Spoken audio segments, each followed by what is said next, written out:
कलिकालानले दग्धान् जीवान् स्त्रातुं समुद्यतः राजचन्द्रसुधा सिन्धुर्नमस्तस्मै स्मराम्यहम्। श्रीमते वर्धमानाय निर्धुतकलिलात्मने सालोकानां त्रिलोकानां यद्विद्यादर्पणायते अज्ञानतिमिरान्धानां ज्ञानाञ्जनशलाकया चक्षुरुन्मीलितं येन तस्मै श्री गुरवे नमः। सत्श्रुतने नमस्कार, तारक त्रिपुटीने नमस्कार, असीम उपकारी आत्माने नमस्कार, मावित्रोने नमस्कार, माविત્રો સમાન મુરબ્બીઓ, મુમુક્ષુઓ, મિત્રોને નમસ્કાર। પરમ કૃપાળુ દેવ પ્રણીત વચનામૃતજી પત્રાંક 457 મુંબઈ 2 અષાઢ સુદ છઠ બુધ વિક્રમ સંવત 1949 તારીખ 19/7/1893। રાખ્યું કંઈ રહેતું નથી અને મૂક્યું કંઈ જતું નથી એવો પરમાર્થ વિચારી કોઈ પ્રત્યે દીનતા ભજવી કે વિશેષતા દાખવવી એ યોગ્ય નથી। સમાગમમાં દીનપણે આવવું નહીં। પત્ર પૂરો થાય છે, આપણે યથાશક્તિ વિચારણા શરૂ કરીએ। 456માં પત્રમાં કહી દીધું કે ઘણું કરીને પ્રાણીઓ આશાથી જીવે છે અને આશા અને ઈચ્છા અને સંજ્ઞા વિશેષ થતી જાય છે, તેમ તેમ વધારે ને વધારે કર્મ બાંધતો જાય છે વગેરે। એકમાત્ર જે સમ્યક દૃષ્ટિવાન થાય છે, સુદૃષ્ટિવાન થાય છે, તે જ પોતે એવું કરે છે કે જેથી કરીને એને એવું થતું નથી, એની સંજ્ઞા બદલાઈ જાય છે। દીર્ઘકાલિકી હેતુવાદોપદેશિકી એ બે સંજ્ઞા તો છે જ, પણ ત્રીજી સંજ્ઞા આવી જાય છે, તે કઈ તો કે શુદ્ધ દૃષ્ટિ, શુદ્ધ સમ્યક દૃષ્ટિ થઈ જાય છે। તે કેવી રીતે થાય છે? એકમાત્ર આત્મવિચાર અને આત્મજ્ઞાનનો ઉદય ઉદ્ભવ થાય છે ત્યારે સર્વ પ્રકારની આશાની સમાધિ થઈ સ્વરૂપથી જીવનારો થાય છે, જીવના સ્વરૂપથી જીવનારો થાય છે। અને તે વાત કર્યા પછી અહીંયા કૃપાળુદેવ મૂકે છે, કોને આ પત્ર લખ્યો છે 457 ખબર નથી, આપણને મળી શક્યું નથી, એટલે કોઈનું નહીં તે આપણું, કે રાખ્યું કંઈ રહેતું નથી અને મૂક્યું કંઈ જતું નથી। આમાં આપણે શો વિચાર કરવો, શો અર્થ લેવો?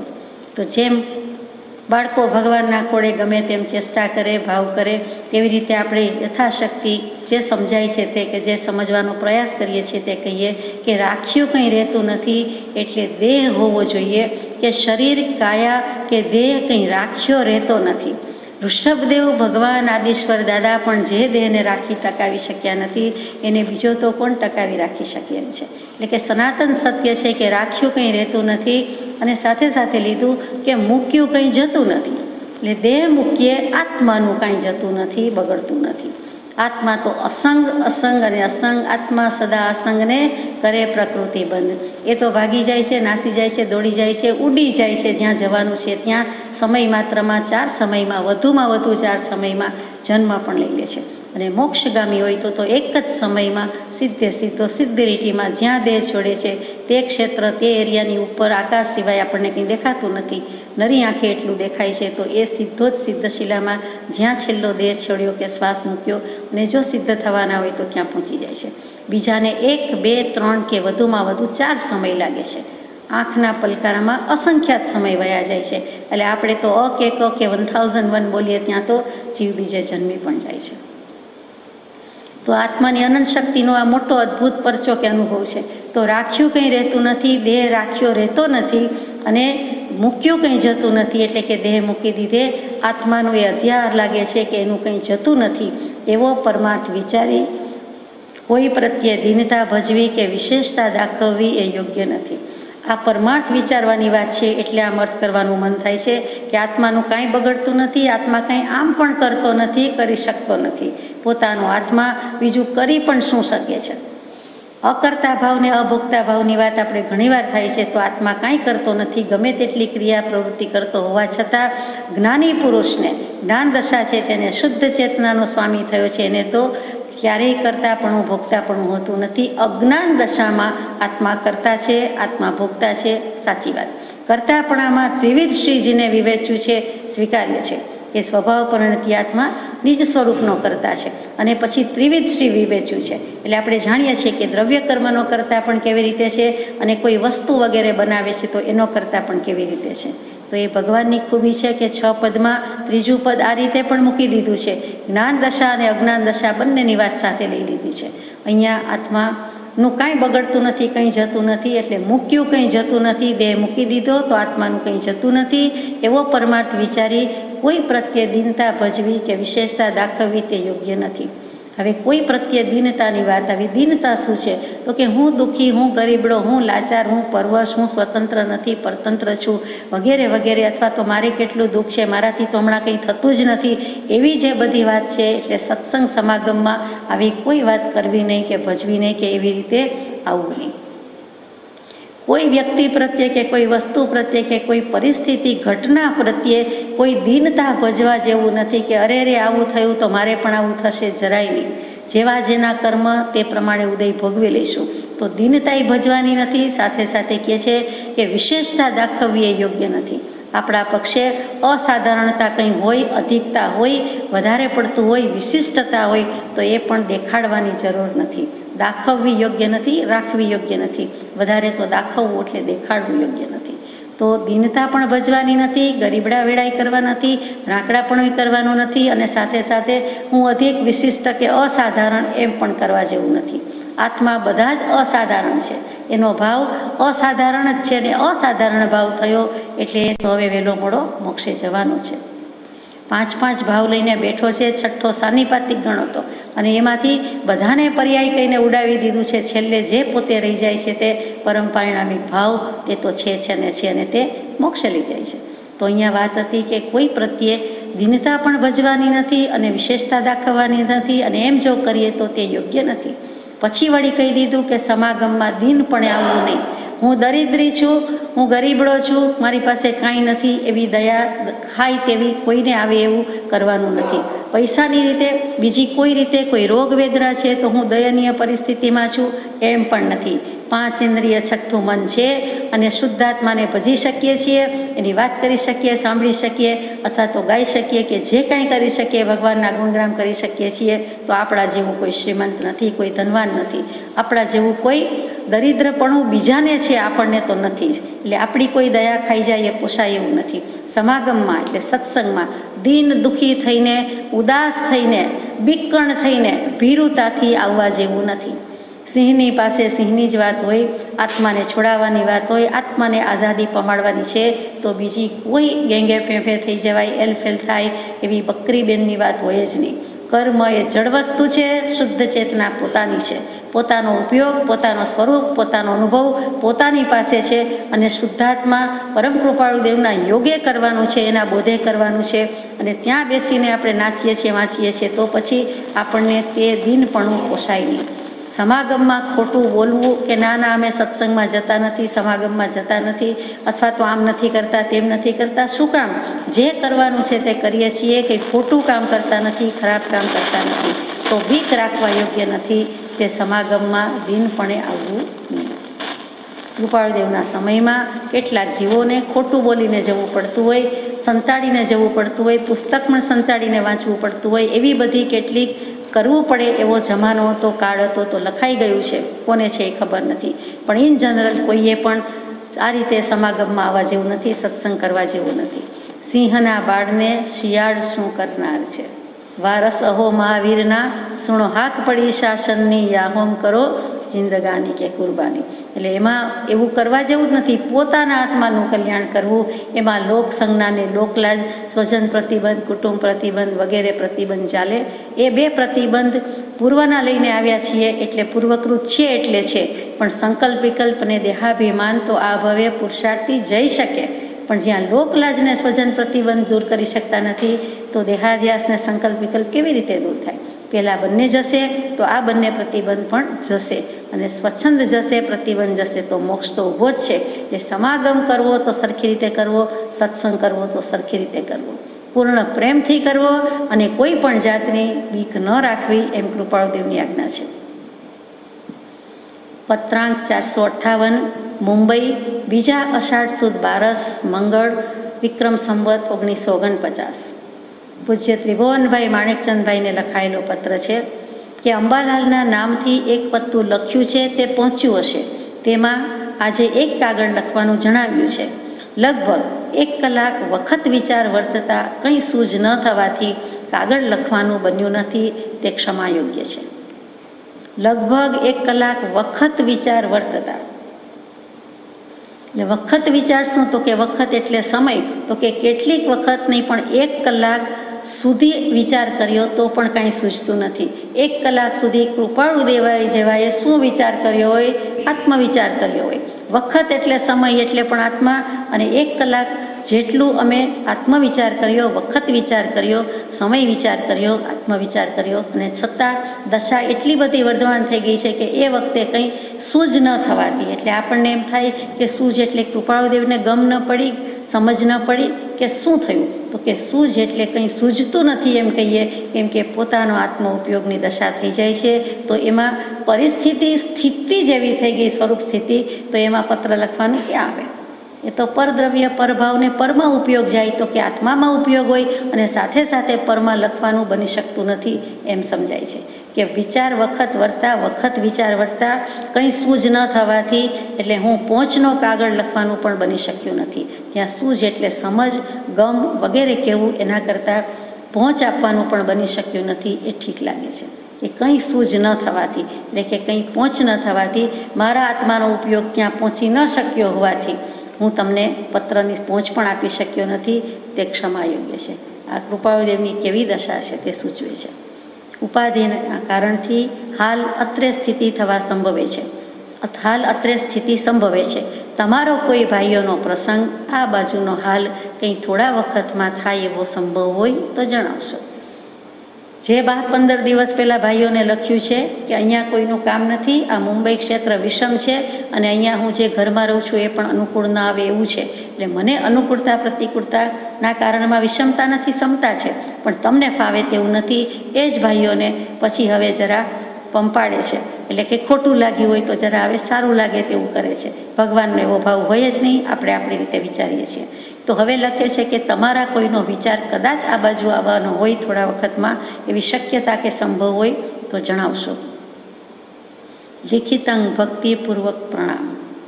ભક્તિ સહિત, ભક્તિ સાથે પ્રણામ પાઠવું છું. આ ત્રિભુવનભાઈ માણેકચંદભાઈને લખાયેલો પત્ર છે.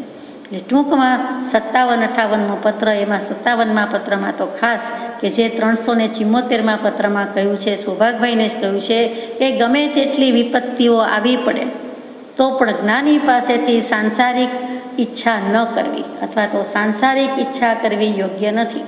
પહેલું જ વચન લખ્યું છે, ઇન્વર્ટેડ કોમાઝમાં લખ્યું છે 374મો પત્ર. એટલે ચોખ્ખું કહી દીધું છે, તે પાછું અહીંયા આવ્યું છે. અને સમાગમમાં દીનપણે આવવું નહીં, એવી જ રીતે પ્રત્યક્ષપણે મળો ત્યારે પણ દીનતા ભજવવી ઠીક નથી.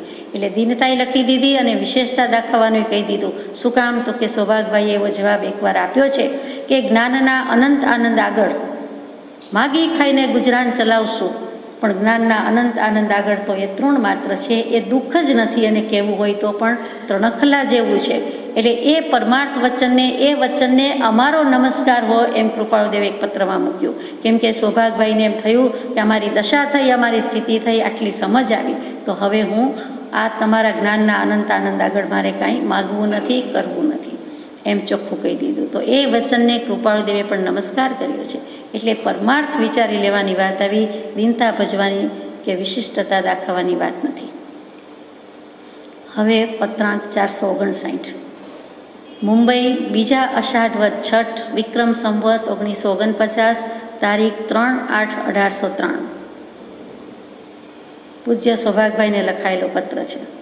પ્રથમ જ વચન છે, શ્રી કૃષ્ણ આદિકની ક્રિયા ઉદાસીન જેવી હતી. જે જીવને સમ્યક્ત્વ ઉત્પન્ન થાય તેને સર્વ પ્રકારની સંસારી ક્રિયા તે જ સમયે ન હોય એવો કોઈ નિયમ નથી. સમ્યક્ત્વ ઉત્પન્ન થવા પછી સંસારી ક્રિયા રસરહિતપણે થવી સંભવે છે. ઘણું કરી એવી કોઈ ક્રિયા તે જીવની હોતી નથી કે જેથી પરમાર્થને વિશે ભ્રાંતિ થાય. અને જ્યાં સુધી પરમાર્થને વિશે ભ્રાંતિ થાય નહીં ત્યાં સુધી બીજી ક્રિયાથી સમ્યક્ત્વને બાધ થાય નહીં. સર્પને આ જગતના લોકો પૂજે છે તે વાસ્તવિકપણે પૂજ્ય બુદ્ધિથી પૂજતા નથી, પણ ભયથી પૂજે છે, ભાવથી પૂજતા નથી. અને ઈષ્ટદેવને લોકો અત્યંત ભાવે પૂજે છે. એમ સમ્યક દૃષ્ટિ જીવ તે સંસારને ભજતો દેખાતો હોવા છતાં પૂર્વે નિબંધન કરેલા એવા પ્રારબ્ધ કર્મથી દેખાય છે. વાસ્તવ્યપણે ભાવથી તે સંસારમાં તેનો પ્રતિબંધ ઘટે નહીં. પૂર્વકર્મના ઉદયરૂપ ભયથી ઘટે છે. જેટલે અંશે ભાવ પ્રતિબંધ ન હોય તેટલે અંશે જો સમ્યક દૃષ્ટિપણું તે જીવને હોય છે. પોતે જે વાત મૂકી છે એના સમર્થનમાં પુષ્ટિમાં પણ પોતે ખુલાસાભેર વાત મૂકી જ દીધી છે. કાંઈ વિશેષ કહેવાનું મન થયું નથી. છતાં આપણે લઈએ કે શ્રી કૃષ્ણ આદિકની ક્રિયા ઉદાસીન જેવી હતી. આ શ્રી કૃષ્ણ આદિકની ક્રિયા ઉદાસીન જેવી એટલે શું? તો કે પહેલો પ્રશ્ન થાય કે શ્રી કૃષ્ણ કોણ?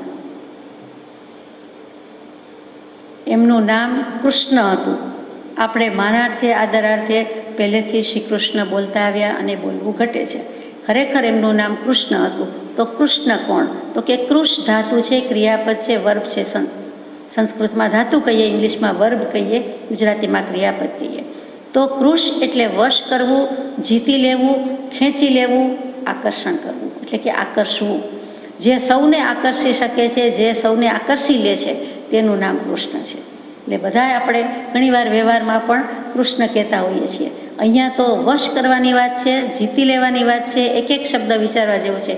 ખેંચી લેવાની વાત છે, આકર્ષવાની વાત છે. માત્ર ગોપી અને રાધા જ આકર્ષાયા નથી, સમસ્ત સંસારના જીવો આકર્ષાયા છે. અને એ કૃષ્ણ ભગવાનની વાત છે. અને કૃષ સત્તાવાચક છે અને હણ એ આનંદવાચક છે. એટલે સત્તા વત્તા આનંદ ભેગો થાય છે, અધિકાર વત્તા આનંદ ભેગો થાય છે.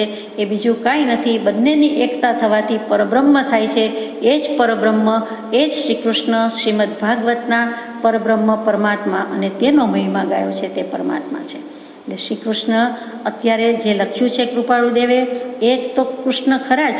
અને એ જ કૃષ્ણ ઇવેન્ચ્યુઅલી એટલે કે આવતા ભવમાં, આવતી 24મીમાં 12મા તીર્થંકર દેવ થવાના છે. અમમ નામના તીર્થંકર દેવ થવાના છે, આપણે જાણીએ છીએ. એટલે સમ્યક દૃષ્ટિ તો શ્રી કૃષ્ણ મહારાજાને તે ભવે પણ હતું, સમ્યક દૃષ્ટિપણું હતું જ, અને તીર્થંકરપણું હવે કરવાના છે. તો આપણા પણ તે શ્રી કૃષ્ણ આદિકને નમસ્કાર છે. કેમ કે કૃપાળુ દેવે અહીંયા શ્રી કૃષ્ણ આદિકની ક્રિયા ઉદાસીન જેવી હતી એમ કહીને એમને સંભાળ્યા છે.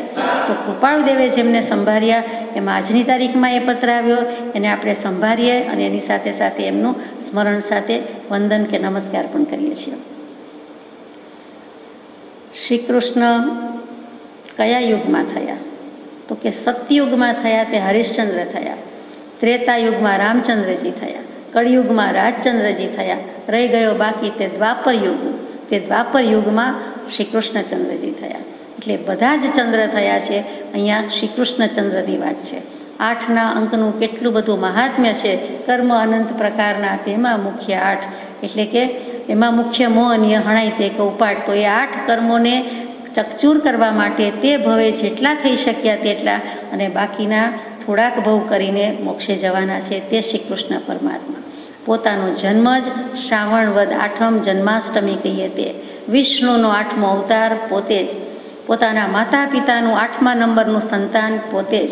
8 પટરાણી રૂકમિણી, રોહિણી, સત્યભામા, સત્યા, જાંબવતી, કાલિંદી, લક્ષ્મણા, મિત્રવિંદા અને ભદ્રા, જેનું બીજું નામ શૈબ્યા. ઘણા શિબા નામ રાખે, તો અહીંયા શૈબ્યા છે. એ 8 પટરાણી ધરાવે છે. તે 8 વર્ષની વયે માતા યશોદા પાસે બેઠા બેઠા 6 મહિનાનો એક દિવસ કરી બતાવ્યો. 6 મહિનાનો દિવસ ને 6 મહિનાની રાત ને બધું આવે કે ઉત્તર ધ્રુવમાં આ પ્રમાણે છે. પણ અહીંયા તો પોતે જ બેઠા બેઠા જ, ક્યાંય લબ્ધિ સિદ્ધિ ફોરવવા ગયા નથી. સ્વાભાવિક સિદ્ધિ છે, વસુદેવ છે. વાસુદેવ કહીએ છીએ, નવ વાસુદેવ થાય તે, અને તે કેટલીક સિદ્ધિ લબ્ધિ ધરાવે છે. તો 8 જ વર્ષના છે, માતા મૈયા પાસે બેઠા છે અને યશોદા મૈયાને એવું બતાવે છે કે જો આટલું પણ થઈ શકે છે. એ જ શ્રી કૃષ્ણ ભગવાન કહીએ તે નરકાસુરને મારીને તેને કારાગરમાંથી મુક્ત કરીને તેના કારાગરમાંથી 16,100 કન્યા હતી તેને મુક્ત કરી. તે 16,100 આપણે પટરાણી કહીએ છીએ વગેરે વગેરે, કે એ 16,100 કન્યાને એ રીતે મુક્ત કરનાર છે.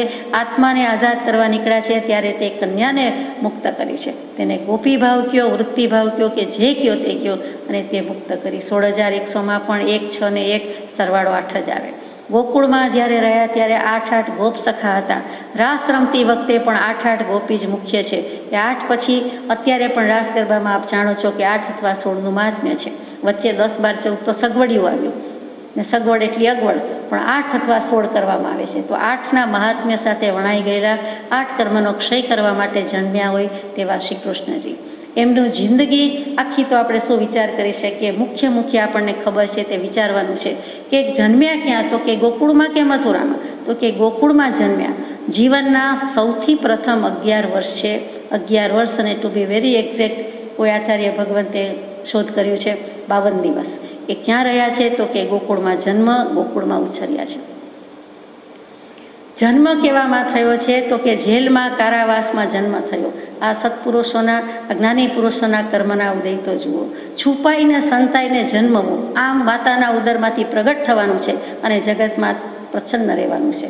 એ જેવું તેવું દુઃખ નથી. વરસતી વરસાદની રાત, મેઘલી રાત, અને જન્મ પછી પણ શાંતિ નથી. તરત જ છુપાવાનું હોવાથી પિતાશ્રીને કે કોઈને કરંડિયામાં ભરીને સાપ લઈ જવાય, પણ કરંડિયામાં નાનું બાળક મૂકીને, તાલપત્રી પ્લાસ્ટિકનો જમાનો નહોતો, અને વરસતા વરસાદમાં વિહાર કરીને લઈ જાય છે, માથા પર છે. એ સિદ્ધિધારી છે, લબ્ધિધારી છે. જન્મથી કેટલીક લબ્ધિ છે એટલે જીવી જાય છે, ઉછરી જાય છે, બાકી બીજાનું કામ પણ નથી. પણ દુઃખ કેટલું છે વિચારવાનું છે. શ્રી કૃષ્ણની કઠણાઈ કે દુઃખ કે કષ્ટ છે એમ કોઈ જલ્દી ભાનવા તૈયાર નથી. તો કૃપાદેવી અગાઉના પત્રમાં લખ્યું છે કે કેટલીક તો એમને પણ અપ્રગટ કઠણાઈ હતી અને કેટલીક દેખીતી રીતે હતી. તો આ જન્મમાં જ જે બંધનથી મુક્ત થવાનું છે, પણ જન્મ્યા જ અંધારામાં બંધન લઈ લે અને તેમાંથી મુક્ત કરે છે, અને બીજાને કરે છે, પોતે પણ થાય છે. ત્યાર પછીના 4 વર્ષ, 12 થી 15 વર્ષ મથુરામાં રહ્યા. ત્યાં પણ એમણે ઘણું બધું કરવું પડ્યું છે, આપ જાણો છો. કેટલાયનો વધ કરવો પડ્યો, અને કેટલાકને જેને ઝેર હતું પૂતનાના, અને પૂતનાનું ઝેર પણ ચૂસીને જેણે અમૃત કર્યું છે કે અમૃત પામ્યું છે, એટલે કે મારી નાખવાના પ્રયાસ થયા છે. પછી કાલી જે નાગદમનની વાત આવે છે તે, જળ કમળ છાંડી જાને બાળા, સ્વામી અમારો જાગશે, જાગશે તને મારશે, મને બાળ હત્યા લાગશે, વગેરે વગેરે. તો ત્યારે પણ એ દુઃખ ઓછું નથી. તો એ વખતે મથુરામાં પણ એ બધું બને છે. અને આ 15 વર્ષની ચર્યાથી 16મું એક જ વર્ષ સાંદીપની ઋષિના આશ્રમમાં ભણવા ગયા છે. 1 વર્ષમાં 11 વર્ષનું ભણી લીધું, કે આખી જિંદગીનું ભણી લીધું. જે કયો તે બધી ટ્રેનિંગ થઈ ગઈ. તે 16મું એક જ વર્ષ. 17 થી 32 વર્ષની ઉંમર એમની હતી. તે પાછા મથુરામાં આવ્યા છે, અને મથુરામાં પાછું બીજું બધું કમઠાણ થાય છે. એ શું કમઠાણ થાય છે, તો કે એ વખતે 18 વખત યુદ્ધ ખેલવા પડ્યા છે.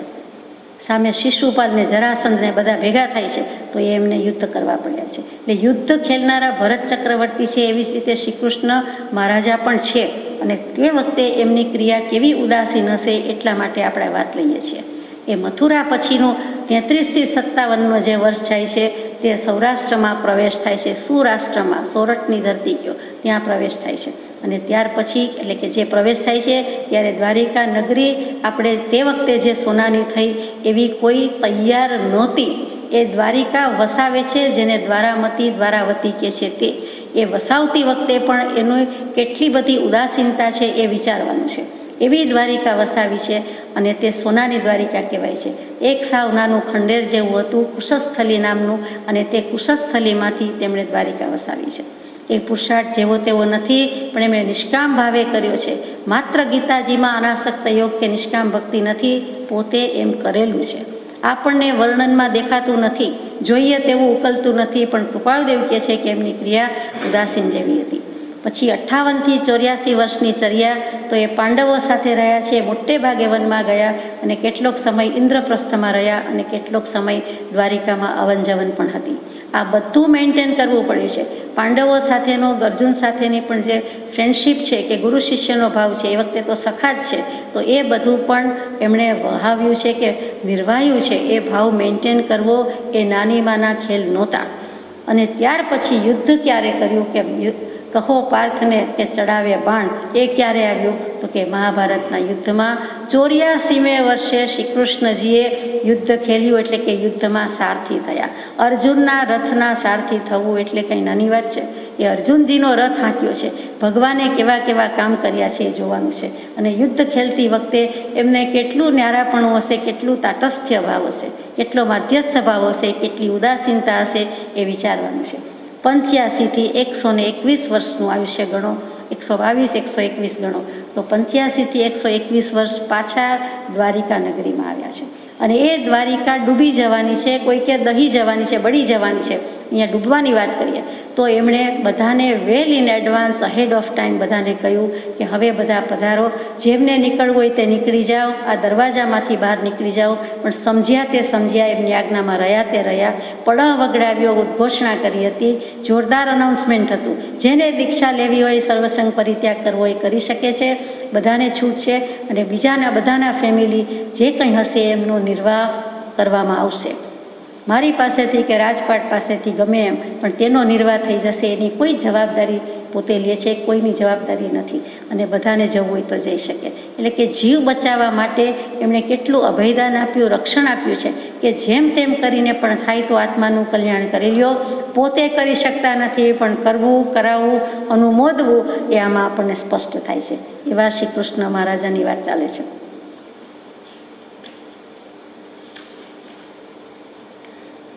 સીધું તો યુદ્ધ આવતું નથી. 84મે વર્ષે જ્યાં 84ના ફેરા ફરવાની, ટળી જવાની વાત હોવી જોઈએ, ત્યાં ઊંધા જ કરે છે. એટલે કે યુદ્ધમાં પણ એવા ભાવ રાખ્યા છે, એટલે બધી ગાડી ઊંધી થઈ શકે છે. એ કૃષ્ણ યુધિષ્ઠિરને એ વખતે કહે છે, યુદ્ધ પૂરું થઈ જાય છે પછી કે હે શત્રુ દમન, તમે કોણ? તમે દ્રોણ અને ભીષ્મ સાથે યુદ્ધ કર્યું હતું, એથી પણ ચઢિયાતું યુદ્ધ હવે તમારી સમક્ષ ખડું થયું છે. તે યુદ્ધ ખેલવાની આજ્ઞા હતી અને તમે મને કમને કર્યું. તમને ઈચ્છા નહોતી, પરાણે કર્યું, પ્રાણ ત્યાગ થઈ જાય એટલા દુઃખ સાથે કર્યું. પણ એ પણ મેં જ કહ્યું હતું. પણ તમે એટલો સમજો કે કોણ કોના, કોના મા બાપ ને કોના સંતાન. શા માટે આવો ભાવ, આવો ખેદ રાખો છો? હવેનું યુદ્ધ છે, તમારે તમારા મન સાથે ખેલવાનું છે, મન સાથે લડી લેવાનું છે.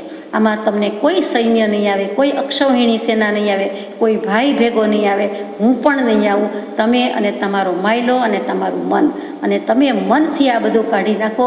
મનસા એકે ન, મનથી લડી લ્યો, એકલા લડી લ્યો. આ વધારે વિષમ વિકટ કામ છે. પણ આ યુદ્ધમાં બાણ નહીં આવે, સેવક નહીં આવે, સેના નહીં આવે, કોઈ નહીં આવે. પણ તમે એકલા મન સાથે લડી શકશો તો તમારી શી સ્થિતિ થશે એ વિચારો. મોક્ષે જઈ શકશો. મન સામે જીતી લેશો, મન સાથે જીતી લેશો તો તમે મોક્ષે જશો.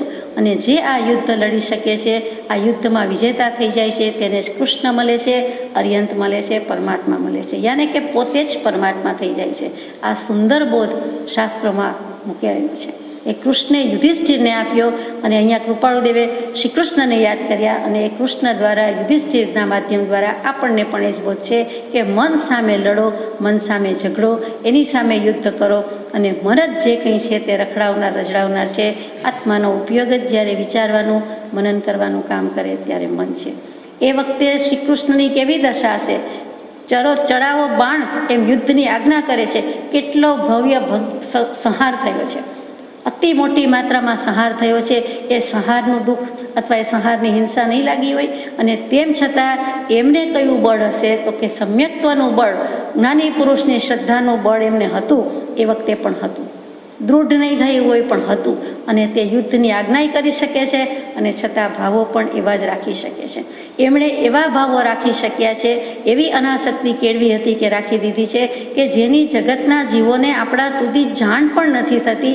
જો કૃપાળુદેવે આવું ન લખ્યું હોય તો જલ્દી લક્ષમાં પણ બેસતું નથી. એટલે કેટલી ચતુરાઈ ચાલાકીથી રોલ ભજવ્યા છે કે એમને આપણે એમનો એક પક્ષીય રોલ જ દેખાય છે કે કુટજ્ઞ હતા, રાજનીતિજ્ઞ હતા. શ્રી કૃષ્ણ વિષ્ટિની વાત જાણો છો, સલાહકારની વાત જાણો છો, સમાધાનકારીની જાણો છો, બધી વાત જાણીએ છીએ, ગોપીની રાસલીલાની વાત જાણીએ છીએ. તો આ બધું જોતાં આપણને તેમના પ્રત્યે તેટલો સદભાવ આવી શકતો નહોતો. પણ કૃપાળુદેવે આ વાત લખી છે, મૂકી છે. ત્યારે જ્યારે કૃષ્ણ ગોપીની વાત મૂકી છે ત્યારે આપણને સમજાય, વિચાર થાય કે કૃપાળુદેવના જ્ઞાનમાં કેવું અભિપ્રેત છે કે તેની ક્રિયા ઉદાસીન હતી.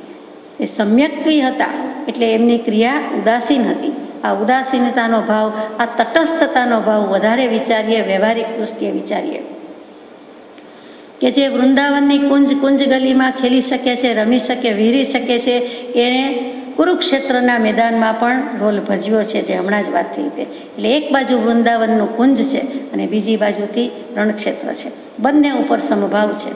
રાધાને સ્વીકારી છે તો કુબ્જાને પણ સ્વીકારી નથી એવું નથી, એટલે કે એનો અસ્વીકાર નથી.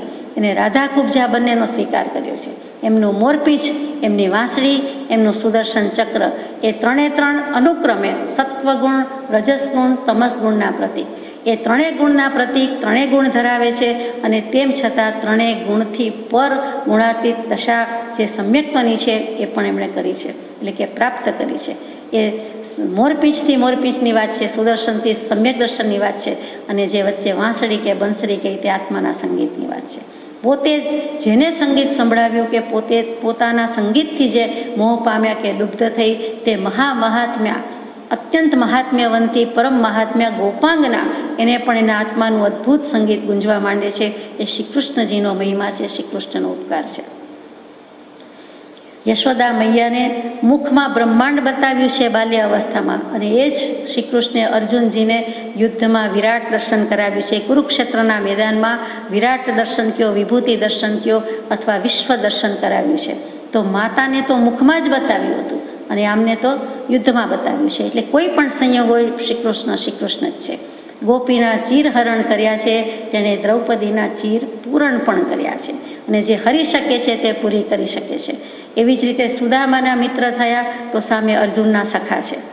પોતે સ્વયં બ્રાહ્મણ, કઈ રીતે? તો કે બ્રહ્મની પ્રાપ્તિ છે, બ્રહ્મભાવની પ્રાપ્તિ છે. તો બ્રાહ્મણ અને ક્ષત્રિય વચ્ચેની જે સમતુલા જાળવવી જોઈએ, તે વિરલ સમતુલા જાળવી હોય તો શ્રી કૃષ્ણજીએ જાળવી છે. એ અઘરું છે. ક્ષત્રિયનો ધર્મ ગાયોનું રક્ષણ કરવું એ પણ છે, પ્રજાનું રક્ષણ કરવું એ પણ છે, રાજપાટ ભોગવવું એ પણ છે, એ પણ કરી શક્યા છે. અને બ્રહ્મ છે, દેહભાવ છોડવાનો અને બ્રહ્મભાવ કે આત્મભાવમાં આવવું એ પણ કરી શક્યા છે. એ રાજવી પણ છે, પણ એમનો મુગટ મોરપીંછનો છે, એટલે કે મોરના પીછાનો મુગટ છે. એટલે કે મોરપીંછ શું કામ? તો કે સત્તા ખરી પણ એની મહત્તા નથી, એની મોટાઈ નથી. મોરપીંછનો મુગટ છે, કેટલું બધું હલકું છે મોરનું પીંછું, તો વળી જીવદયાનું સાધન છે. જીવદયા પાલન માટે પૂંજણી વાપરીએ તે મોરપીંછ દિગંબર મુનિ પણ વાપરે છે, આપણે જાણીએ છીએ. નિર્દોષ છે. તો એવા મોરપીંછથી પણ એમણે કામ કાઢી નાખ્યું છે. શ્રી કૃષ્ણના મોરપીંછમાં અનેક કલર હશે, એમાં મોરપીંછમાં મોરપીંછ કલર પણ ખરો, એટલે ત્યાં કલરફુલ દુનિયા છે. ત્યાં સંસાર ભાવ દેખાય છે, દેહ ભાવ દેખાય છે, પણ સાથે સાથે એમણે આ ભાવ જીવદયાનો, ગાયોની રક્ષાનો, બીજા બધા ઉપરની કરુણાનો પણ એમણે એટલો જ રાખ્યો છે. એક તરફથી યુદ્ધ ખેલ્યા છે, બીજી તરફથી એટલી જ જીવદયા પણ છે. જીવનની એક એક પળ ગોપી છે, ને ગોપીને વૃત્તિ કહી દીધી છે.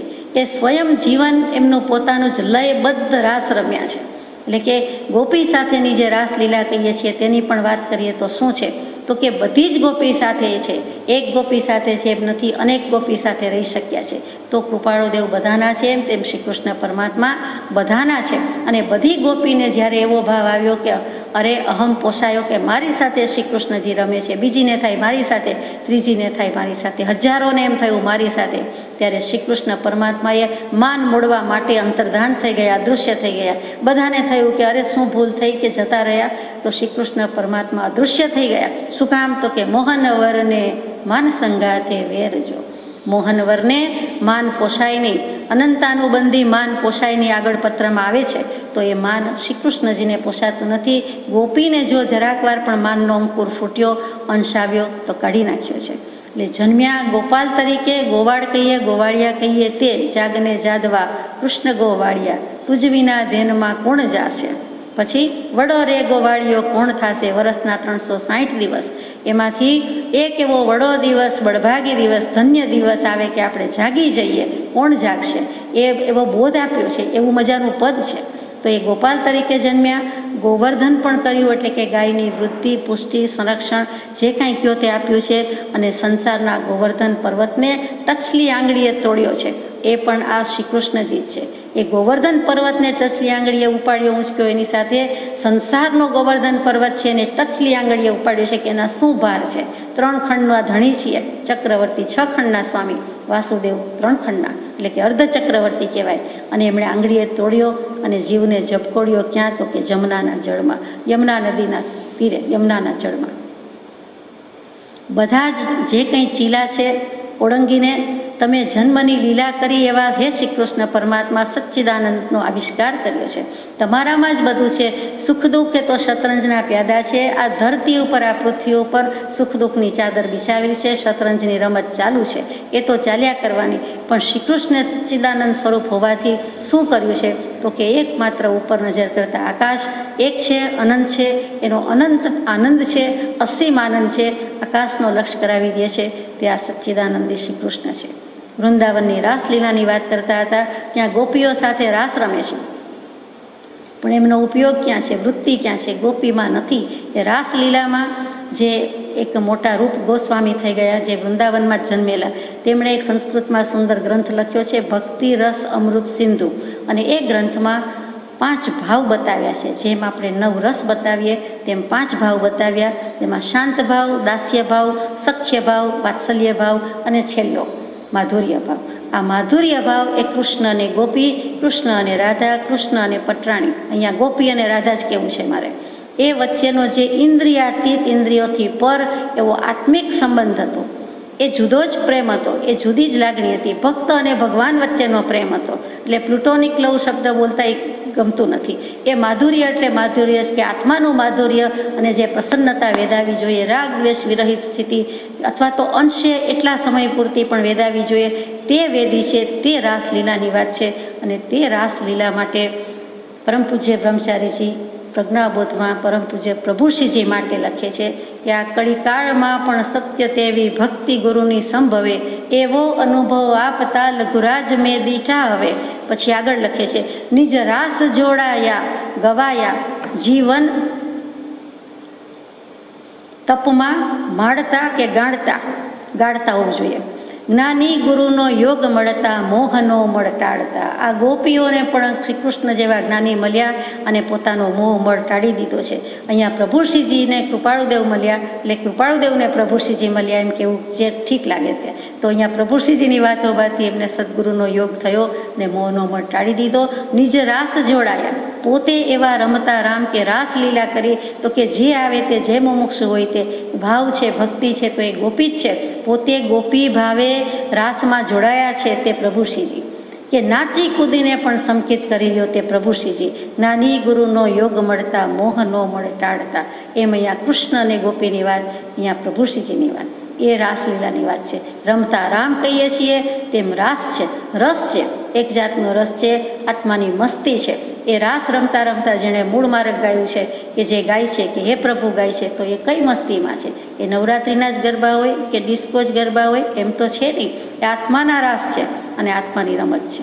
તો એવા જે શ્રી કૃષ્ણ કે સુદામા જેવા સુદામા, એના વાસી તાંદુલની બીજબાની પણ તે જ માણીએ અને કૃષ્ણ જ માણી શકે, અને દ્રૌપદીના ચીર પણ તે જ પૂરી શકે.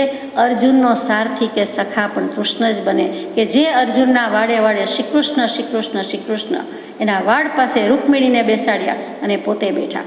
તો કે હવે અર્જુનના વાડમાં જુઓ જોઈ, આંગળી ફેરવે છે બંને, અને સૂંઘે છે અને સ્પર્શ કરે છે અને કાન દે છે, કાન માંડે છે. તો કાનમાં વાડમાંથી શ્રી કૃષ્ણના અવાજ આવે. કેવી ભક્તિ અર્જુનની! શ્રી કૃષ્ણ પ્રત્યેનો કેટલો પ્રેમ!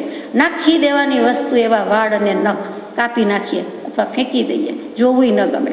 અને તેમ છતાં એ વાડમાં વાડે વાડે, જેમ રોમ રોમ કહીએ તેમ વાડે વાડે શ્રી કૃષ્ણ. એવી એની ભક્તિ હતી. રૂકમિણી પટરાણીને પણ થયું કે મારોય તમારા પ્રત્યે આટલો પ્રેમ નથી જેટલો અર્જુનનો તમારા પ્રત્યે છે. એ સાબિત કરાવ્યું, અને એમાં કોઈ સાબિતીની જરૂર નથી. તેમ છતાં કહે છે કે એને કેટલો પ્રેમ છે. જેમ સીતાજીને રામચંદ્રજીમાં આવે છે કે હનુમાનજી કહે છે કે મને મારા હૃદયમાં રામ છે, તમને રામ પ્રત્યે પ્રેમ હશે, પણ તમારા નવલખા હારમાં મને તો રામ રામ સંભળાતું નથી ને દેખાતુંય નથી. અને હનુમાનજી તો કે છાતી ચીરીને બતાવી શકે કે રામચંદ્રજી છે. પ્રભુશ્રીજી છાતી ચીરીને બતાવી શકે કે અહીંયા રાજચંદ્રજી બિરાજમાન છે, અહીંયા બીજું કાંઈ નથી. તો નરસિંહ મહેતાના એક પોકારથી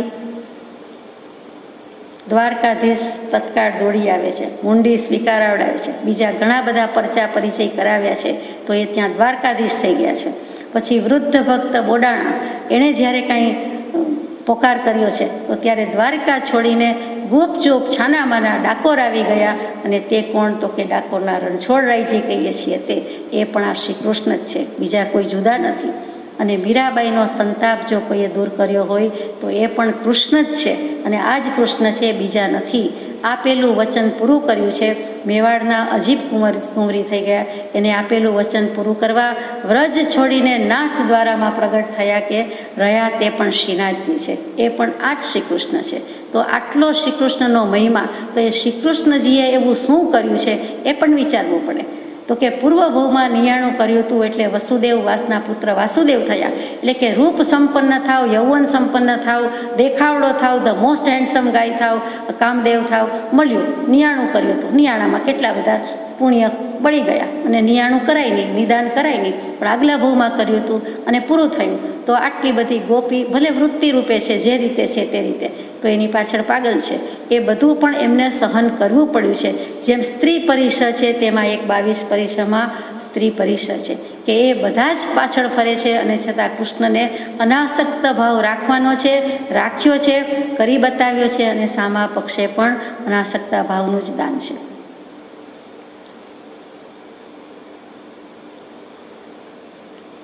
જેનું ઝેર ચૂસી લીધું છે ત્યાં પણ અમૃત જ મૂક્યું છે.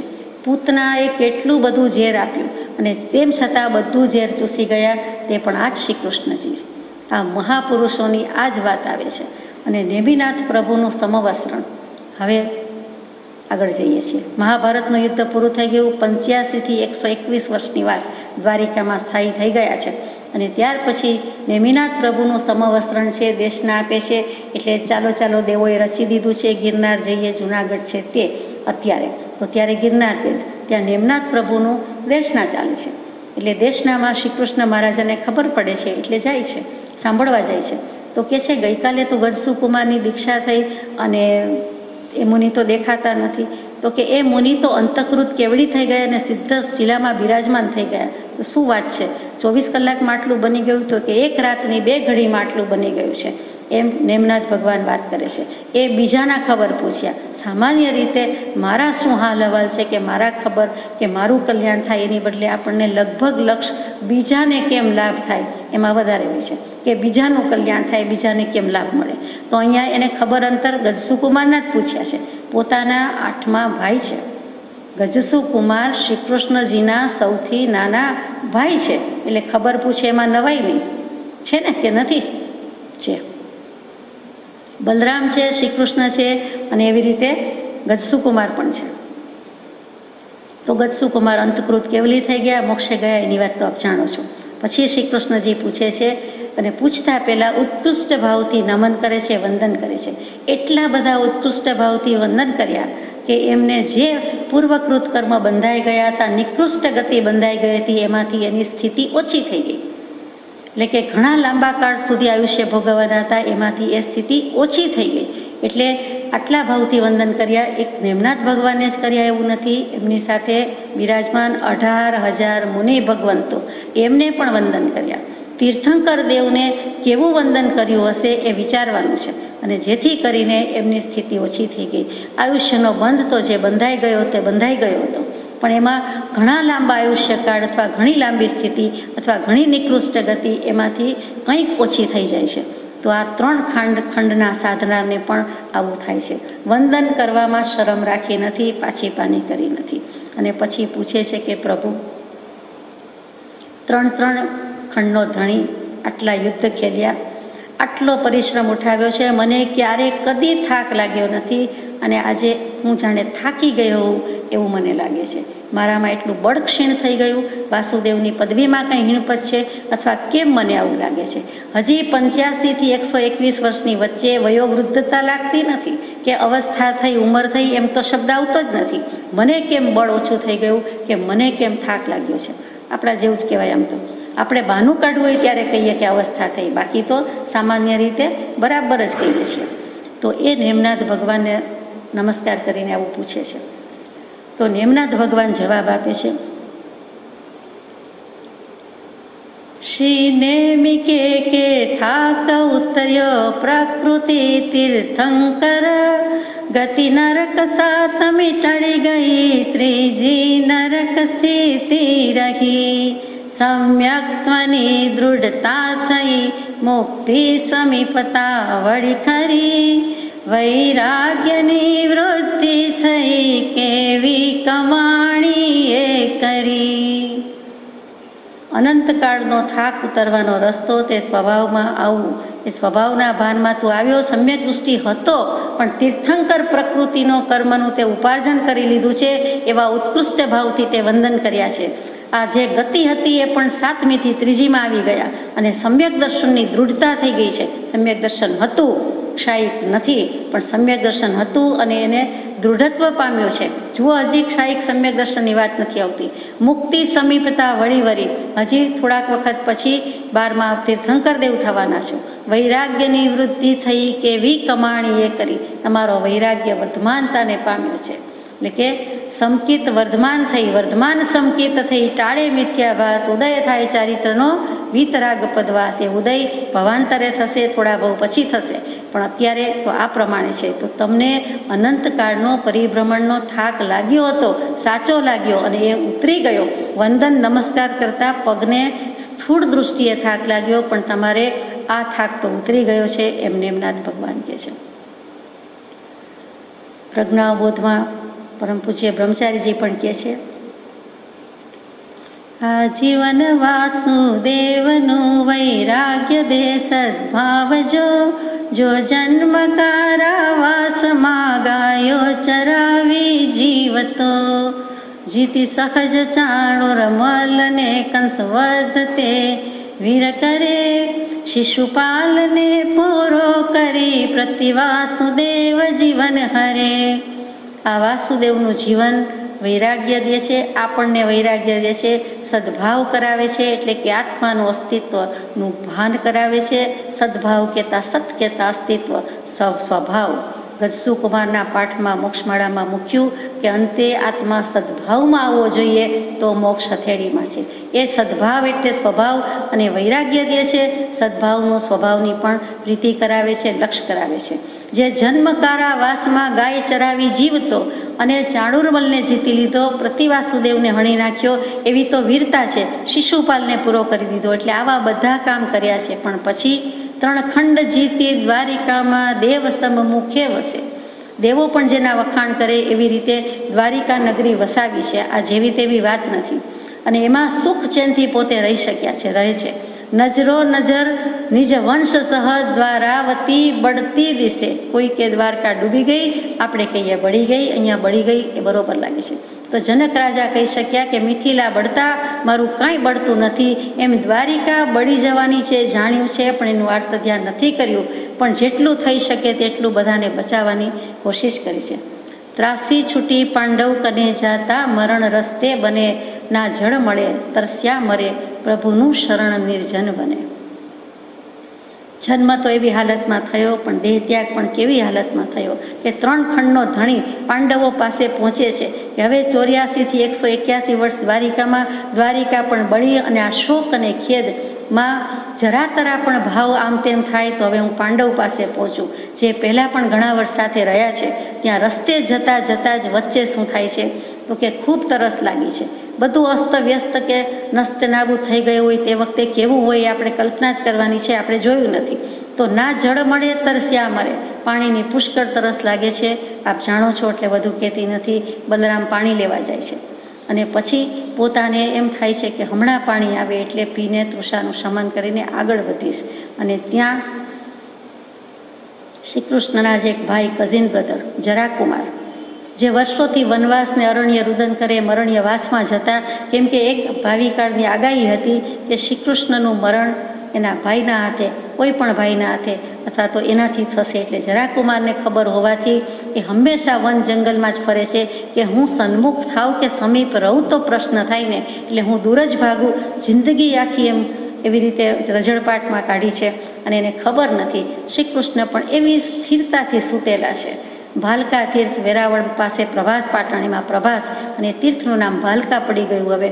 તો ત્યાં પગ એવી રીતે ટેકવીને વૃક્ષની ઓથે બેઠા છે કે સામે જરાકુમારને એમ લાગે છે કે કોઈ હરણ એવી સ્થિરતાથી બેઠું છે અને એનો શિકાર કરું.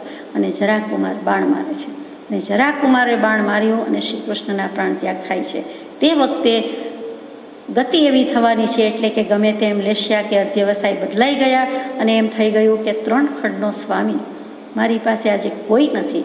પાણીનો પાનાર આ ત્રિકમાને કોઈ નથી. ત્રિભુવનનો નાથ કહેવાય પણ કોઈ પાણીનો દેનાર નથી, કોઈ હાજર પણ નથી. બલરામ એક હતા, અતૂટ પ્રીતિ વાસુદેવ બલદેવની હોય એટલે હતી, તો એ પણ અત્યારે મારી સમક્ષ નથી, પાણી લેવા ગયા. અને અહીંયા ના જળ મળે તરસ્યા મરે, પ્રભુનું શરણ નિર્જન બને. આ નિર્જન અવસ્થામાં એકમાત્ર મને આત્માનું જ શરણ છે, પ્રભુનું જ શરણ છે. એ ભાવ હોવા છતાં આ તરસ છે, કોઈ છે નહીં અને મારી પાસે કોઈ નથી. એ જે માનનો અંકુર કયો કે જે કશાય કેવો હોય તે, એવો જરાક પણ ભાવ સ્પર્શી ગયો અને ગતિ પ્રમાણે એમની લેશ્યા કે સ્થિતિ આવીને ઊભી રહી. એટલે કે જેવી ગતિ બંધાઈ ગઈ હોય તેવી છેલ્લે લેશ્યા આવીને ઊભી રહે, ત્યાંનું નામ છે. એટલે સમજવાનું આ છે. એની સાથે બોધ તો એમ છે કે સમ્યક દૃષ્ટિની ક્રિયા કેટલી ઉદાસીન હોય છે. આખી વાતનો સાર એ છે, આખું મહાભારતનો સાર એ છે, શ્રી કૃષ્ણજીને આટલા ગુણગ્રામનો સાર એ છે કે એમણે આ બધા વિરોધાભાસી ભાવો વચ્ચે કેવી દશા મેન્ટેન કરી હશે. ભલે તે જ ભવે મોક્ષે જઈ શક્યા નથી, વિરતિ ધર્મને જરાય અંગીકાર કરી શકે એવા નહોતા. અવિરતિ સમ્યક દૃષ્ટિ જરૂર થતા અને પછી સમ્યક દર્શનની દૃઢતા પણ થઈ, પરંતુ હજી કેટલુંક કરવાનું બાકી જ રહી જાય છે. તીર્થંકર નામ ગોત્ર બાંધી દે છે પણ હજી સંસાર તો ઊભો જ છે. અને એમણે કેવા ઉત્કૃષ્ટ ભાવથી, છેલ્લી જ વાત માત્ર લઈએ જીનાગમની, તો કેવા દર્શન કર્યા. તો કે આનંદગંજી મહારાજ છઠ્ઠા ભગવાનના સ્તવનમાં ગાય, પદ્મપ્રભુ સ્તવનમાં તે તુજ દર્શન મુજવાલ હું રે લાલ, તુજ દર્શન મુજવાલ હું રે લાલ, દર્શન શુદ્ધ પવિત્ર વાલેસર. શુદ્ધ દર્શન છે, પવિત્ર દર્શન છે, તે આત્માનું દર્શન છે. સામી વ્યક્તિને, પરમાત્માને દર્શન કરતા પોતાના આત્માનું દર્શન ન થઈ જાય તો એ દર્શન નથી. પ્રભુ શ્રીજી કે જીવ એક સાચો નમસ્કાર તે કર્યો નથી. ગાથામાં આવે કે એક જ સાચું વંદન વીર વર્ધમાન પ્રતિ હોય, મહાવીર પ્રતિ હોય કે ગમે તે પરમાત્મા પ્રતિ હોય, તો એ નર કે નારી હોય પણ એને ભવસાગરથી તારી દે છે. તો એવો ઉત્કૃષ્ટ ભાવથી એવા નમસ્કાર કર્યા કે એમની સ્થિતિ ઓછી થઈ ગઈ અને સાથે સાથે વૈરાગ્યની વૃદ્ધિ થઈ, સમ્યક દર્શન દૃઢીભૂત થયું અને મુક્તિની સમીપતા આવી ગઈ. તો એ નેમનાથ ભગવાન અને શ્રી કૃષ્ણ મહારાજા એ સત્પુરુષના, અહો સત્પુરુષના વચનામૃત મુદ્રા સત્સમાગમ, એ નેમનાથ ભગવાનની શાંત મુદ્રા, એના કારણે પોતાના શાંત ઉપયોગને, અસંગ ઉપયોગનું જાણે ભાન થઈ ગયું હોય એવા ઉત્કૃષ્ટ ભાવથી નમસ્કાર. પહેલો એવો ભાવ થયો, દશા થઈ, ઉપયોગ બદલાયો, પછી નમસ્કાર છે, પગમાં પડે છે.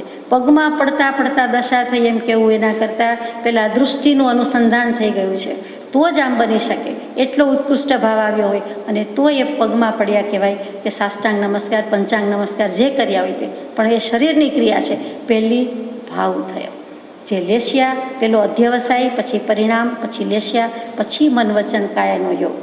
ભગવતીજી સૂત્રનો ક્રમ છે કે પહેલો અધ્યવસાય કોઈ પણ જીવને થાય છે, સારો કે ખરાબ. આપણે જે ભાવને વિચાર કહીએ છીએ તે પેલો અધ્યવસાય. પછી પરિણામ, જે અતિ સૂક્ષ્મ છે આત્માના પરિણામ, એની વાત કહી જતી નથી. એ સૂક્ષ્મમાં સૂક્ષ્મ પ્રોસેસ છે. સમ્યક દર્શનની હોય કે બીજી કોઈ હોય તો એ પરિણતિ. પહેલું અધ્યવસાય, પછી પરિણામ, પછી લેશ્યા, શુભાશુભ કે શુક્લ લેશ્યા, અને પછી એ પ્રમાણે નમસ્કાર કરે છે તે મન વચન કાયાના યોગ. એટલે એ પ્રમાણે પ્રક્રિયા થાય છે. એવા નમસ્કાર કર્યા જે પદ્મપ્રભ સ્તવનમાં કહ્યું કે તુજ દર્શન મુજ વાલ હુરેલાલ, દર્શન શબ્દ ન એ કરે રે લાલ, સંગ્રહ એવમ ભૂત રે વાલેસર, 7 નય ઉપર દર્શન કયા છે, અને એ દર્શનની વાત છે કે આત્મ સાક્ષાત્કાર થઈ ગયો, આત્મ અનુભવ થઈ ગયો, સમ્યક દર્શન થઈ ગયું. એ મોટી વાત છે, એને જ આપણે આત્મદર્શન કહીએ છીએ. અને તે એમને પામી લીધું તે વખતે થઈ ગયું. એટલે તે કેટલો ઉત્કૃષ્ટ કોટીનું છે એ જોવાનું છે, અને ઉપયોગ કેટલો શુદ્ધ થયો. આમ પણ અધ્યાત્મમાં સમસ્ત ખેલ દૃષ્ટિનો જ છે, અને એ ખેલમાં એ જીતી જાય છે. એ મિથ્યા દૃષ્ટિમાંથી સમ્યક દૃષ્ટિ હતું, એના મૂળિયા પણ દૃઢ થયા, મજબૂત થયા, અને તે પામી ગયા. તો શ્રી કૃષ્ણ આદિકની બધી જ ક્રિયા ઘણી જ ઉદાસીન જેવી હતી, એટલું જ કહેવાનું છે આપણે તો સારાંશમાં. કૃપાળુદેવે કહ્યું છે તે કે જે જીવને સમ્યક્ત્વ થાય તેને સર્વ પ્રકારની સંસારી ક્રિયા તે જ સમયે ન હોય એવો કોઈ નિયમ નથી. કૃપાળુદેવની આટલી બધી ઉચ્ચ દશા છે, તો ત્યારે ને ત્યારે જે સર્વસંગ પરિત્યાગ કરી દે, ત્યારે ને ત્યારે મોક્ષે જતા રહીએ, અથવા ત્યારે ને ત્યારે બધા જ વ્રત નિયમ ગ્રહણ કરી લે, એમ તો નથી. એવો કંઈ નિયમ નથી. સમ્યક્તો ઉત્પન્ન થવા પછી સંસારી ક્રિયા રસરહિતપણે થવી સંભવે છે. એટલે કે રસ રહ્યો જ નથી. સંસાર ભજે છે પણ એમાં કોઈ રસ રહ્યો નથી. પૂર્વકૃત પ્રારબ્ધ કર્મ છે, અને જેમ ગબડતો દડો જતો હોય છે, પથ્થર જતો હોય છે, એમ આપણે ગબડાવીએ જઈએ છીએ, સંસારનું ગાડું ગબડી જાય છે, પણ ખરેખર પોતાને એમાં કોઈ રસ નથી. સંસારને ભજવો ગમતો નથી અને તજવો બનતો નથી. કૃપાળુદેવનું વચન છે, ટંકોત્કીર્ણ વચન, કે ભજવું ગમતું નથી, પણ એમાંથી વિમુખ પણ થવાતું નથી, અને તજવો બનતો નથી. એટલે કે છોડીને ચાલ્યા જવાતું નથી. સ્વજન કુટુંબ પ્રતિબંધમાં રહેલી મમતા એ તો છોડી શકીએ ને, અને એ મમતા જાય એટલે મતા તો ત્યાં ને ત્યાં છે, મની બદલે સ આવીને રહી જાય છે, તે સમતા. જિજ્ઞાસા અને વિવેક હોય તો મમતા મરે અને સમતા આવે. જ્યાં સુધી પરમાર્થને વિશે ભ્રાંતિ થાય નહીં, ત્યાં સુધી બીજી ક્રિયાથી સમ્યક્ત્વને બાધ થાય નહીં. ભ્રાંતિ જતી રહી છે, મિથ્યાત્વ જતું રહ્યું છે, વેમ નથી, ભ્રમણા નથી. પિક્ચર ચોખ્ખું ચણક ક્લિયર છે, સ્પષ્ટ થઈ ગયું છે, પ્રગટ થઈ ગયું છે, એને બીજી કોઈ ભ્રાંતિ વેમ હોય નહીં. દેવોનો ડગાવ્યો એ ડગે નહીં એવી સમ્યક દર્શનની દૃઢતા થઈ છે, પણ છોડી શકતા નથી.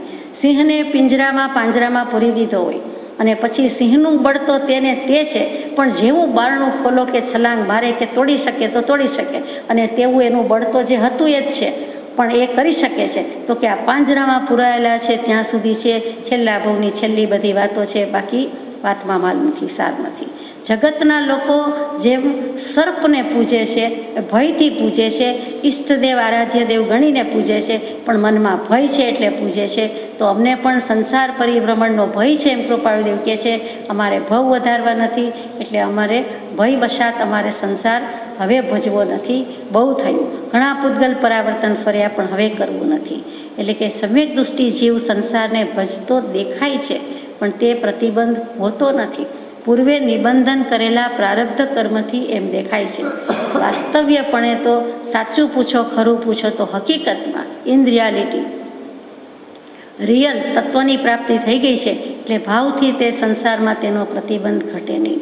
પૂર્વ કર્મના ઉદયરૂપ ભયથી ઘટે છે, અને જેટલે અંશે ભાવ પ્રતિબંધ ન હોય તેટલે અંશે જ સમ્યક દૃષ્ટિપણું થવું સંભવે છે. એટલે કે તે જીવને હોય છે. જો એ ભાવથી પ્રતિબંધ કરતા હોય તો એટલું ઓછું સમ્યક દૃષ્ટિ. એટલે કે સમ્યક દૃષ્ટિમાં પણ 4 થી 13મા સુધીની પ્રગતિ જે છે તે સમ્યક દર્શનથી કેવલ જ્ઞાન સુધીનો જે પ્રગતિ છે તે એમાં પણ સમયે જેમનો અનંત ગુણ વિશિષ્ટ આત્મભાવ વર્તો હોય એવા કૃપાળુદેવની દશાની તો શી વાત જ કરવી. અને આ બધી દશાનું કારણ શું છે તો કે એકમાત્ર ન્યારાપણું, એકમાત્ર જ્ઞાતા દ્રષ્ટા ભાવ, સાક્ષી ભાવ, આપણી ભાષામાં કહીએ ન્યારાપણું. બધાથી ન્યારો સર્વ અવસ્થાને વિશે ન્યારો સદા જણાય, પ્રગટ રૂપ ચૈતન્યમય એ એંધાણ સદાય. એ જેમ પ્રતીતિ છે કે ગર્ભાવસ્થાનો જીવ બાલ્યાવસ્થા છે, બાલ્યાવસ્થાવાળો જ યુવાવસ્થામાં છે, યુવાવસ્થાનો જ વૃદ્ધાવસ્થામાં છે, જીવ કે આત્મા તેનો તે છે. એ જેમ જડબે સલાક પ્રતીતિ છે કે જીવ બદલાઈ જતો નથી, બીજો આત્મા આવી જતો નથી, એ જ વ્યક્તિની આ હાલત બદલાયેલી છે, પર્યાય બદલાયેલી છે, અવસ્થાંતર થયું છે. તેમજ આત્માનું છે કે કોઈ પણ અવસ્થા હોય, સુષુપ્ત હોય, જાગૃત હોય, સ્વપ્ન હોય, એ પર્યાય પલટન પામે છે કે પછી સિદ્ધ થાય, પણ પછી પોતે તો તેનો તે આત્મા છે. એક આત્માનો મોક્ષ થાય છે તો તે જ આત્માનો મોક્ષ થાય છે, બીજાનો થતો નથી. એને એવો ભાવ કર્યો, એને એવો પુરુષાર્થ કર્યો, તો એની બધી પર્યાય બદલાતા છેલ્લે મોક્ષે જતો રહે છે. આ જે ન્યારાપણાની તલવાર કીધી છે એ ન્યારાપણાનું શસ્ત્ર જ આપણી પાસે છે, બીજું આપણે શું કરી શકીએ તેમ છીએ. અનંતાનુબંધી ક્રોધમાન માયા લોભ સમ્યક્ત્વ સિવાય ગયા સંભવે નહીં, એમ જે કહેવાય છે તે યથાર્થ છે. એટલે સમ્યક દર્શન હોય તો અનંતાનુબંધીની ચોકડી તો જાય અને જાય જ. અનંતાનુબંધીની ચોકડી જે ગઈ કહીએ એટલે સમ્યક દર્શન હોય અને હોય. એ વસ્તુ સાથે છે, એક હોય તો બીજું ન જ હોય, એ બંને વસ્તુ સાથે જાય છે. એટલે કે આ ચોકડી કાં તો ચોકડી નહીં ને કાં તો સમ્યક્ત્વ નહીં, કાં તો સંસાર નહીં ને કાં તો સમ્યક્ત્વ નહીં. એ રીતે સંસારી પદાર્થોને વિશે જીવને તીવ્ર સ્નેહ વિના એવા ક્રોધમાન માયા અને લોભ હોય નહીં કે જે કારણે તેને અનંત સંસારનો અનુબંધ થાય. સંસારી પદાર્થમાં જીવને એવા ક્રોધમાન માયા લોભ ન થાય, સામાન્ય તો થાય, નીરસપણે પણ થાય, પણ એવા ન થાય કે જે ફરીથી અનંત સંસારનો બંધ કરાવે. એટલે અનંતાનુબંધી જતા રહ્યા હોય છે.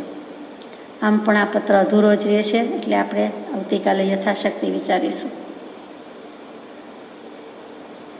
આત્મા સચૈતન્યમય સર્વાભાસ રહિત, જેથી કેવળ પામીએ મોક્ષ પંથ તેરી. સજાતનું સ્વરૂપ પરમ ગુરુ.